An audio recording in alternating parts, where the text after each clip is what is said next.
E por se multiplicar a iniquidade, o amor se esfriará de quase todos.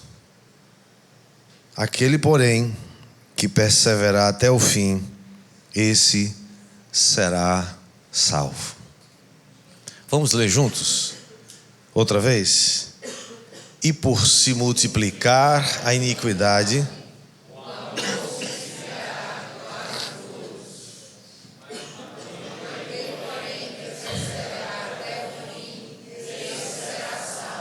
vamos orar mais uma vez. Pai bendito, nós declaramos nessa manhã que nós queremos fazer parte daqueles que perseveram, daqueles que vão herdar a vida eterna. E eu peço que o Espírito Santo ministre o nosso coração nessa manhã. Toca-nos nesse ambiente, Pai. Cerca esse lugar com a Tua presença. Remove agora toda resistência espiritual, que haja entendimento, compreensão, e que o Espírito fale aquilo que Ele quer dizer à igreja hoje, em nome de Jesus. Amém. Um pequeno resumo da primeira parte para você que talvez não estava aqui semana passada. É que não é como você começa que conta, mas é como você termina. A vida é feita de ciclos. E é preciso começar e terminar os ciclos. E esse ciclo da vida só termina quando a gente morre. É como você termina que conta. E nessa caminhada, nós podemos ser atacados por espíritos enganadores, como diz Paulo, 1 Timóteo capítulo 4, versículo 1, ele diz que o Espírito Santo afirma expressamente que nos últimos dias, ou nos últimos tempos, alguns apostatarão da fé por obedecerem a espíritos enganadores e a ensinos de demônios. Nós vimos também que a apostasia é caracterizada por uma negação ou um abandono da fé, marcado por uma decepção ou por uma rebeldia contra Deus. A apostasia traz tudo isso junto. E aqui nesse texto, Jesus diz, o texto que lemos em Mateus, diz que por se multiplicar a iniquidade, que é uma característica da apostasia, o amor se esfriará de quase todos, de muitos. Irmãos, isso é assustador. Iniquidade é aquele pecado que você comete sem cerimônia. É aquele pecado que já não é mais para você pecado, é normal, ou é um estado permanente de rebelião contra Deus. E a pergunta que fazemos nessa série de mensagens é: por que as pessoas têm tanta dificuldade em perseverar? Por que é que tantos serão atacados pela apostasia, pela rebeldia contra Deus, e eles não vão perseverar, e portanto, se não perseveram, não vão entrar no reino dos céus? Vimos que eles não perseveram primeiro porque não creem na verdade. A verdade não é só o contrário da mentira. A verdade é Cristo. Ele disse: eu sou a verdade. Romanos, quando Paulo escreve aos Romanos, ele diz que a ira de Deus se revela contra aqueles que são ímpios ou que praticam injustiça. E por causa da injustiça, eles suprimem, eles escondem a verdade. E o apóstolo Paulo ainda diz que esses que trocam a verdade de Deus pela mentira, eles adoram a criatura em lugar do Criador, esses vão padecer pelo seu erro. Vimos também que as pessoas têm dificuldade de perseverar porque elas não têm poder para tomar a sua cruz.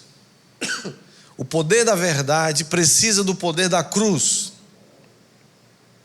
E ninguém consegue tomar a sua cruz sozinho se não for pelo poder do Espírito Santo. O poder para dizer sim para Deus e dizer não para o mundo, dizer não para o pecado, dizer não para Satanás.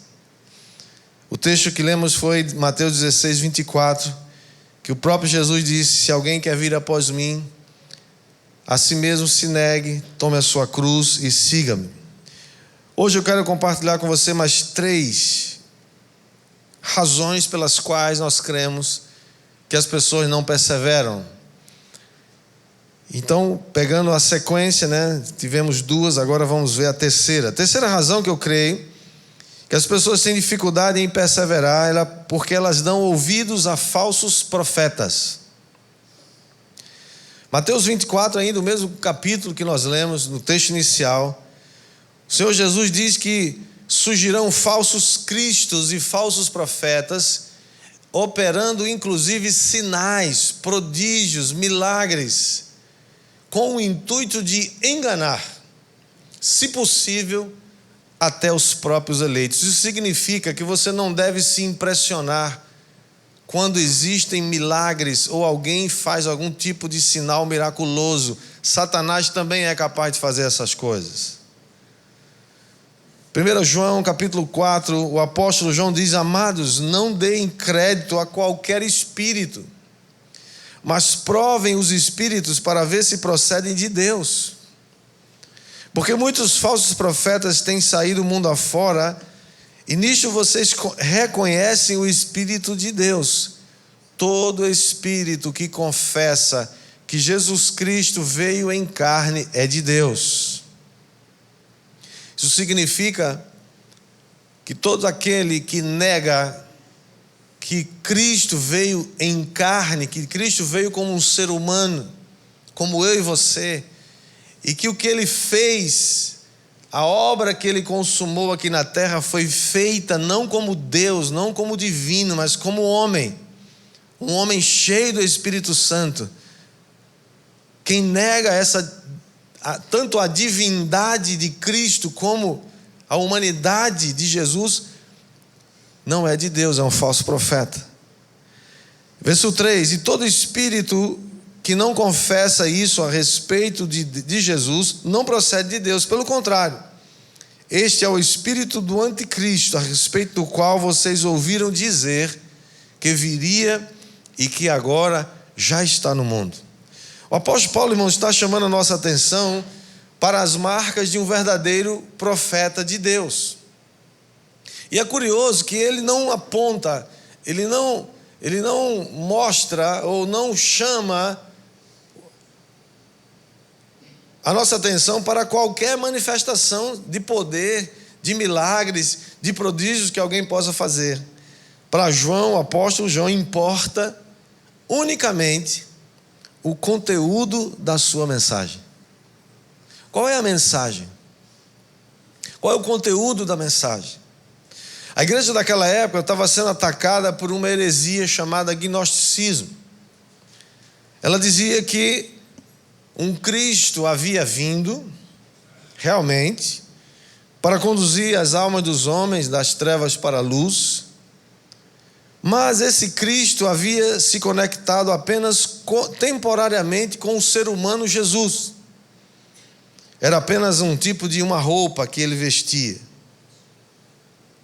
De modo que quem padeceu, segundo aquele pensamento, quem morreu e padeceu mesmo foi apenas o ser humano Jesus. E o gnosticismo, por causa disso, não admitia que o verbo havia se feito carne. Esse é um mistério do evangelho. Deus, o próprio Deus, se fez carne e habitou entre nós. E nós vimos a sua glória, glória como do unigênito do Pai. A pergunta que se faz é: como é que nós vencemos os falsos profetas? A palavra de Deus nos ensina em 1 João 4,4. O apóstolo João diz: vocês são de Deus, filhinhos, vocês são de Deus, e venceram os falsos profetas, porque aquele que está em vocês é maior do que aquele que está no mundo. Você precisa confiar que aquele que habita em você é maior do que os falsos profetas, é maior do que os espíritos enganadores, é maior do que espíritos de demônios, doutrina de demônios. Ele é aquele que nos leva e nos conduz a toda a verdade. Diga amém, receba em nome de Jesus. Então a maneira de você vencer os falsos profetas, primeiro é confie no Espírito Santo que habita em você. Segunda maneira de você vencer os falsos profetas é que eles são identificados pelos frutos. O próprio Jesus, mais uma vez, diz em Mateus 7,15, ele diz: cuidado com os falsos profetas, que se apresentam a vocês disfarçados de ovelhas, mas por dentro são lobos vorazes. Pelos seus frutos vocês os conhecerão. Por acaso se colhem uvas de espinheiros ou figos de ervas daninhas? Assim, toda árvore boa produz frutos bons, porém a árvore má produz frutos maus. Quem são os falsos profetas dos nossos dias? Não são só aqueles que falam em nome de Deus, mas falam mentiras. Podemos colocar na mesma categoria os fofoqueiros. Fofoqueiros são falsos profetas, mentirosos. Mas é impressionante você viver num mundo em que a mentira é feita assim descaradamente. Difícil você confiar, é ou não é? Parece não é que parece, é verdade. Nos últimos anos a coisa ficou feia, pior ainda. Valores como verdade, respeito, honra estão sendo jogados na lata do lixo. Misericórdia. Essas coisas a gente aprende em casa. Aprender a respeitar os mais velhos, aprender a respeitar as pessoas que têm autoridade, né? Não só mentirosos e falsos profetas. A Bíblia diz que Deus odeia mentirosos, Deus aborrece fofoqueiros, porque eu creio que eles estão classificados naquela categoria de Provérbios 6,16, que diz que 6 coisas Deus odeia e a 7ª sua alma aborrece, ou outra versão diz detesta: olhos cheios de orgulho, língua mentirosa, mãos que derramam sangue inocente, coração que faz planos perversos, pés que se apressam a fazer o mal, testemunha falsa que profere mentiras e o que semeia discórdia. Outra versão diz: o que semeia contenda entre os irmãos. Irmãos, o fofoqueiro tem de Deus uma repreensão e uma resistência que é diferente das outras. Deus odeia, diz aqui a palavra, Deus aborrece, detesta aqueles que semeiam discórdias entre os irmãos. Então eles são falsos profetas. Como é que a gente conhece o falso profeta fofoqueiro? É a história dele.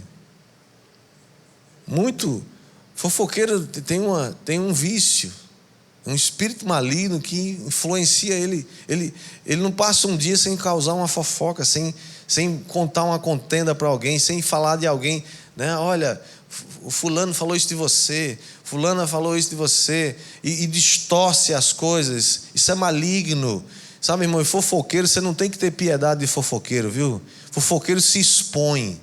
Fofoqueiro você traz a luz para ele secar. Isso é malignidade, isso é iniquidade. Uma fofoca, você soube de alguma fofoca a seu respeito? Não, vai lá em cima, vai lá, vai mesmo. Sabe, você vai, mostra aqui, que história é essa? Você está falando isso, por favor, prova, que negócio é esse? Isso separa irmãos, isso quebra aliança, isso quebra amizades, isso machuca, isso frustra pessoas, isso é maligno.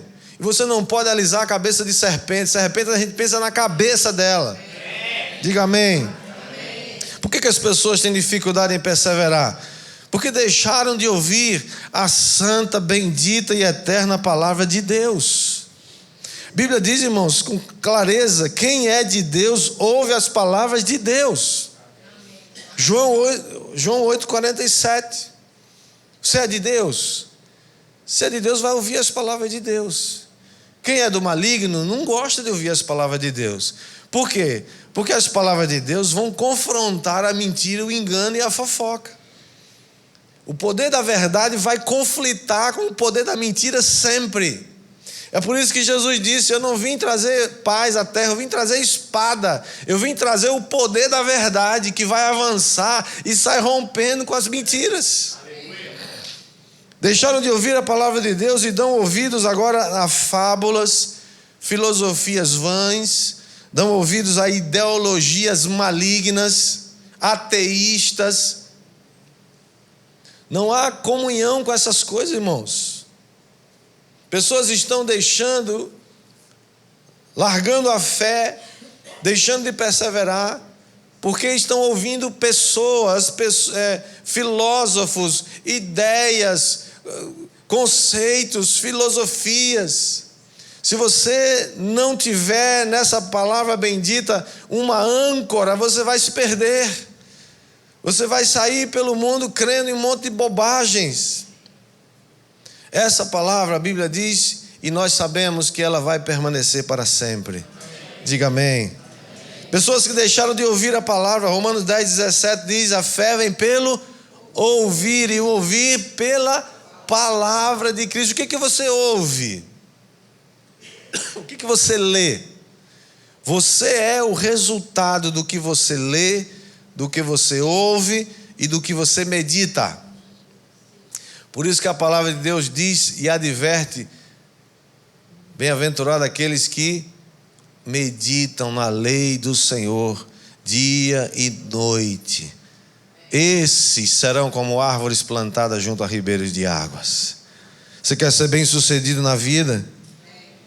Vai ouvir a palavra, vai meditar na palavra. Para de ouvir espíritos enganadores, porque eles são capazes de se distrair ou de se travestir de anjos de luz.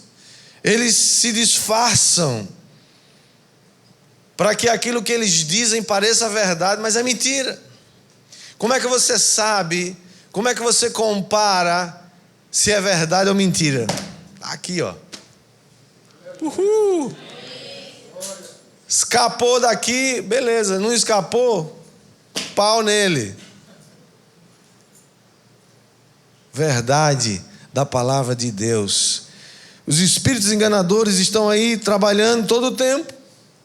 Eles não dormem, eles não cochilam, e eles não perdem a oportunidade. O escritor aos Hebreus nos adverte em capítulo 10, versículo 35, ele diz: portanto, não percam a confiança de vocês, porque ela tem uma grande recompensa. Vocês precisam perseverar para que, havendo feito a vontade de Deus, alcancem as promessas, ou alcancem a promessa. Verso 37. Porque ainda dentro de pouco tempo aquele que vem virá, diga amém, amém. E não irá demorar. Mas o meu justo viverá pela fé, e se retroceder dele a minha alma não se agradará. Nós, porém, diga nós, porém, não somos daqueles que retrocedem para a perdição. Nós somos da fé para a preservação da alma. Diga: eu faço parte daqueles que não vão retroceder. Nós somos da fé, nós vamos manter a fé naquilo que cremos, naquilo que recebemos, porque aquele que fez a promessa é fiel. A confiança de vocês tem uma grande recompensa. Por que é que eles não perseveram? Deixaram de ouvir, de meditar e de... Não é só ouvir com o ouvido, é ouvir com o coração. É ouvir e pôr em prática. É ouvir e tomar uma decisão.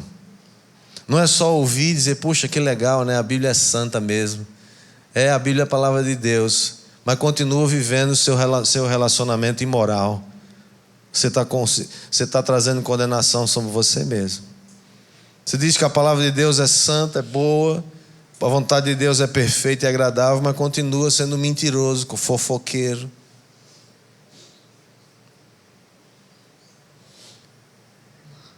Por que as pessoas não perseveram? Quinto lugar e último. Porque trocaram a carreira da fé pelos prazeres transitórios desse mundo ou do pecado. Hebreus ainda 11, 24. Diz: pela fé Moisés, sendo homem feito, recusou ser chamado filho da filha de Faraó, preferindo ser maltratado junto com o povo de Deus, a usufruir prazeres transitórios do pecado. Ele entendeu que ser desprezado por causa de Cristo era uma riqueza. Vou falar de novo essa frase, porque isso aqui não cabe no mundo doido que a gente vive, não. Ele entendeu que ser desprezado por causa de Cristo era uma riqueza maior que os tesouros do Egito, porque ele contemplava a recompensa. Você precisa olhar para a recompensa. Essa bobagem de gente que fala: ah, não, vou servir a Deus só porque Deus é Deus e tudo bem, e a gente não deve servir a Deus pensando em recompensa. Que conversa é essa? Se a Bíblia está dizendo que ele está olhando para a recompensa. Isso parece piedoso, né? Mas isso é maligno. Isso parece gentil, isso parece altruísta. Não, você vê o Senhor, não estou pensando em nada, em troca, barganha com Jesus, pelo amor de Deus, coisa horrorosa. É claro que você não vai fazer barganha e nem você está servindo a Deus por causa do interesse da recompensa, mas se você não olha para a recompensa, você vai fazer parte, diga misericórdia. Se você não olha para a recompensa, você vai ser tentado a fazer parte da turma que não persevera. Porque não tem recompensa. Aí você lê em Malaquias, o profeta dizendo assim: olha, você está dizendo aí que não vale a pena servir ao Senhor. O que valeu a pena servir ao Senhor? Todo mundo, o ímpio está aí, prospera, e eu estou aqui. Aí ele responde e diz: um dia vocês vão ver a diferença entre aquele que serve a Deus e aquele que não serve. Um dia você vai saber. Que dia? O dia que você receber a recompensa. O ser humano, irmãos, é movido por recompensa. Deus sabe disso. Deus construiu o ser humano, ele sabe. Então ele fala de recompensa. O que é que Moisés pensou? Ele renunciou os prazeres transitórios do pecado daquele tempo. E olha, nós estamos falando da maior potência que existia naquela época, a maior civilização existente do mundo antigo. Estamos falando aqui de 3.500 anos atrás. O Egito, o grande Egito. Hoje o Egito é um paizinho ali, né, um país sem muita expressão no mundo, mas naquela época era uma potência. Esse homem renegou sua história. Foi chamado filho da filha de Faraó. Ele vivia no palácio. Ele rejeitou esses prazeres por causa de uma recompensa. O apóstolo Paulo tinha muito claro, irmãos, que a jornada dessa vida não é uma corrida de 100 metros rasos. A jornada dessa vida é uma maratona que dura a vida toda. Por isso que nós somos chamados para correr com perseverança uma carreira. E a Bíblia não está falando aqui da sua carreira profissional. O diabo tem enganado milhões de mulheres no mundo inteiro, chamando-as para ter uma carreira. E elas perderam a melhor e mais profunda carreira que elas têm na vida, que é ser mãe, que é ser mulher, que é ser feminina, que é ser dona de casa. E o diabo disse: isso não vale nada, você é doméstica, vai ser diretora das empresas, não sei das quantas. Nada contra, irmãos, as mulheres são ótimas nisso. Trabalho, olha, vai ver a mulher virtuosa de Provérbios 31. A mulher tampa, top. A mulher sabe tudo. A mulher é empresária, a mulher constrói, a mulher compra, vende. A mulher é uma... Meu Deus, que mulher fantástica! Não é doméstica coisa nenhuma, isso é conversa de capeta do inferno.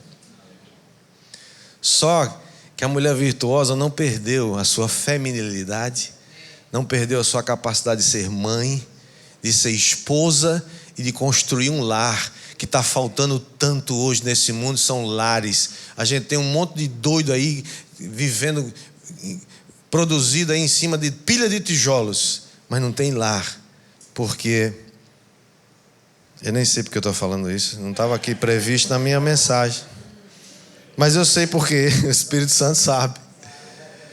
O escritor aos Hebreus que nos adverte, irmãos. Hebreus capítulo 12, versículo 1, ele diz: portanto também nós, visto que temos a rodear-nos tão grande nuvem de testemunhas, livremo-nos de todo o peso do pecado que tão firmemente se apega a nós, e corramos com perseverança a carreira que nos está proposta. Verso 2: olhando firmemente para o autor e consumador da fé, Jesus, o qual em troca da... olha só, olha a troca aqui de novo, olha a renúncia aqui, irmão, você vai ter que fazer escolha, meu irmão, minha irmã querida, escolhas. Moisés fez escolhas, Jesus fez uma escolha, olha a escolha que ele fez. Em troca da alegria que lhe estava proposta no futuro, ele suportou a cruz no presente, sem se importar com a vergonha, o opróbrio, ser chamado de mané, de crente alienado, de abobalhado, sei lá o quê. Vai viver a vida, vai curtir a vida, rapaz. Você fica aí dando dinheiro para pastor. É desse jeito ou não é, irmão? Sem se importar com a vergonha. E agora? Agora ele está assentado à destra do Deus, à direita do trono de Deus. E eu e você estamos assentadinhos com ele também, que a Bíblia diz isso. Nós assentamos com ele. O apóstolo Paulo tinha isso muito claro, irmãos. Nós estamos numa maratona, nós estamos numa carreira que vai levar a vida inteira. É a carreira da perseverança. O Atos capítulo 20, o apóstolo Paulo também está aqui, já no fim da sua carreira de pastor itinerante. Ele sabe que está indo para Jerusalém e vai ser preso lá, e ele chama os presbíteros da igreja de Éfeso, e aqui ele diz, verso 24, ele diz assim: porém em nada considero a vida preciosa para mim mesmo, desde que eu complete a minha carreira. Irmão, está falando de carreira todo tempo aqui. Qual é a sua carreira? Qual é a carreira que você abraçou na vida? Você foi orientado para desenvolver qual carreira? Tem gente que pensa que a carreira é a profissão. Tem gente que pensa que a carreira é... não, eu existo aqui nesse mundo para fazer alguma coisa que vai ganhar muito dinheiro. Que bom que você faça alguma coisa assim, mas não é essa carreira que o apóstolo, que o escritor de Atos está falando aqui. Ele diz: desde que eu complete a minha carreira e o ministério que eu recebi do Senhor Jesus para testemunhar o evangelho da graça de Deus. Discípulos de Jesus Cristo sabem, estão dispostos a renunciar qualquer coisa na vida, contanto que Cristo seja anunciado, que o reino de Deus avance nesse mundo. A fé, irmãos, é uma corrida, e para conquistá-la nós precisamos ter perseverança. Diga comigo, a fé é uma corrida, e para conquistá-la precisamos ter perseverança. A palavra precisa permanecer em nós. 1 João capítulo 2, verso 24, ele diz: permaneça em vocês o que vocês ouviram desde o princípio.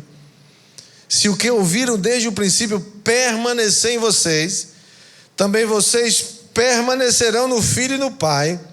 E esta é a promessa que Ele mesmo nos fez, a vida eterna. Se você está planejando a sua vida apenas para esta vida, você é um dos mais infelizes dos seres humanos da terra. Nós estamos de olho na promessa. Nós estamos de olho na recompensa. E ainda João capítulo 15, verso 5 diz: eu sou a videira. Jesus falando para os discípulos, ele diz: eu sou a videira, vocês são os ramos. Quem permanece em mim e eu nele, esse dá muito fruto, porque sem mim vocês não podem fazer nada. Se alguém não permanecer em mim, será lançado fora, à semelhança do ramo, e secará. E o apanham, lançam no fogo e o queimam. Você quer perseverar até o fim? Permaneça em Cristo. Não se afaste de Cristo. Não se distraia com outra coisa. A segunda carta de Paulo a Timóteo, quero terminar com isso, eu espero. Segunda carta de Paulo a Timóteo, seu filho na fé, é também a última carta que Paulo escreve na sua vida. É o finalzinho da sua vida. Logo depois que ele escreveu essa carta, ele estava preso. Segundo a história, ele foi executado. Mas nessa carta ele deixa muito claro que a sua partida está chegando. Ele tem noção disso. Mas talvez o texto que resume a vida do apóstolo Paulo, e eu creio que ele é muito apropriado para a nossa palavra de hoje, para encerrar essa palavra de hoje: persevere até o fim. Ele diz em 2 Timóteo 4,7: combati o bom combate, completei a carreira e guardei a fé. Um dia, irmãos, nós vamos estar todos diante de Deus. Será que nós vamos poder dizer como o apóstolo Paulo: combati o bom combate? Tem luta, tem guerra. Tem dia que você está exausto, que teve guerra, muita. Você deu lapada no diabo, você deu rabo de arraia, você usou a espada, cortar a cabeça de demônio, você usou o escudo da fé para avançar. Luta, combate. Mas isso é o bom combate.